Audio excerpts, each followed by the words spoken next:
Onye ọma m, ị nụla akụkọ ndị hiri odo n'ụwa taa? Ọkọ akụkọ bụ m, Ọsọndụ Chukwuebuka. Ọnụ na-ekwuru ndị agha ala anyị Colonel Sani Ụba akọwala ugbu a na nnyocha na-egosipụta na ọ bụ onye otu Boko Haram na-eji ndị ọha egwu bụ ya ji ogbunigwe iwe n'ahụ ya gbuo onwe ya ma gbuo ndị ọzọ ụnyaahụ n'ụlọ ọgbakọ ndị ụka alakụba nke dị na Maiduguri. Ndị ntorobịa abụọ nwụrụ pee n'otu ihe mberede okporo ụzọ nke mere na Ọkigwe Road nke steeti Imo ụnyaahụ bụ oge ọgbatumtum ha na-anya sụkọtara isi ya na ụgbọala ọkwọ ọtọ Ekeneze SUV. Ọgbaghara n'ime steeti Labour agbagorola elu ọjụ ugbu a dịka otu ndị pati ahụ nke Abure nọ n'isi ya adọọla aka na-achị steeti Abịa Alex Oti aka na ntị kpụ ọkụ n'ọnụ dọọkwa osote ya Ikechukwu Emetụ gụnyekwara ndị gbapụtara ihe ndị na-akwado Peter Obi ka ha sepụ aka n'ịhazi ọgbakọ ozuru pati ahụ ọnụ nke iwu na-akwadoghị.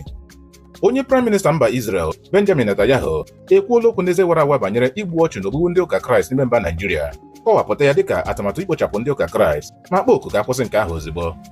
Ọgwụ na bụ akụkọ ndị ahụ hiri odo n'ụwa taa. Sonyere anyị na YouTube, Facebook nakwa WhatsApp chanel anyị na Akụkọ n'asụsụ Igbo.